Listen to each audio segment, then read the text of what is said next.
Being a financial markets trader, I thought I'd give my 2 cents on what's happening with the Russian ruble. And I don't see many upsides, especially when it's combined with their interest rate, which I think at the moment is 12%. So just wanted to explain this and see where this all goes. This is a chart of the Russian ruble. I've switched it around the other way.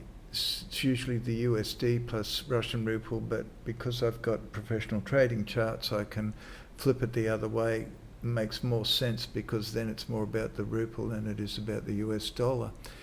And you can see it's been falling fairly solidly since last July.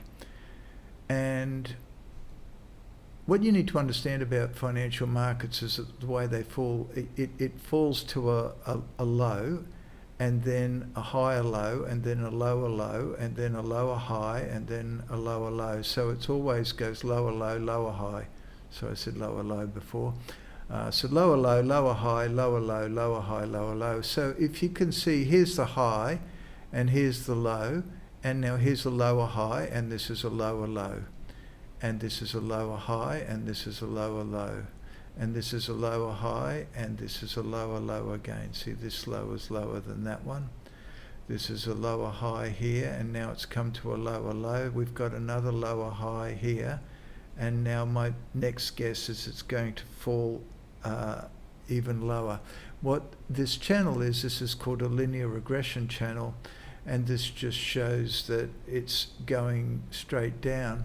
And if you look at the fundamentals of the economy, I can't see any reason why this is going to turn around anytime soon. And so it's really in quite a steady downward turn. Now it has peaks and troughs, but the peaks and troughs are always going lower. And that seems to be indicative of what's happening with the Russian economy. And given all the sanctions that are against Russia and the cost of this war, and also they've been depleting this workforce in terms of just taking men out to put into the military machine, plus a lot of people have been just leaving the country. And at the moment I'm living in Thailand, and the number of Russian tourists here are just absolutely unbelievable.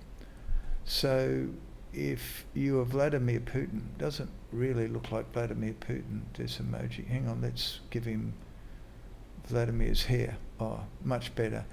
You'd really be hanging on for grim death. And the problem is that they're doing the opposite with interest rates. What governments tend to do is they raise interest rates in good times, not in bad times. The idea being that if you've got an economy that's overheating, then that's simply not sustainable. So what you try and do, if you liken an economy to a pot of boiling water, rather than having it boil over, what you want it to do is just to simmer, and then it becomes sustainable instead of boiling over and boiling dry. And what governments tend to do to slow the economy down is to raise interest rates. Governments don't usually raise interest rates when the economy is in a downward slump, but because the ruble is so low, and that seems to be important to the ego of the Russian government, then what they're prepared to do is to raise interest rates to try and prop up the ruble. But I actually don't think that that's going to work, because firstly, if you raise interest rate, it reduces consumer spending. It also reduces business investment. Well, they're not going to get much of that anyway because of the sanctions, but it weakens stocks and bond prices, which is another problem for the Russian government. It strains financial markets. You've got tighter credit control, so people that need money can't borrow money. And it increases the debt burden for anybody that's already in debt, because they've got to pay much higher interest rates. And Russia always goes on. It actually makes me tired. They always say, oh, if this war keeps going badly, they're going to go to the nuclear option. And there was a movie called Pulp Fiction, which is one of my all-time favourite movies. And there's this Mexican standoff scene in this movie, and the woman up the top there, that's Yolanda, and she's saying to the Samuel L. Jackson character, if you hurt him, just know you're going to die too. And then Samuel L. Jackson says, well, I don't want that, and you don't want that, and Ringo here definitely doesn't want that. And that's how I feel about the nuclear option. For me personally, I'd rather die on my feet than live on my knees.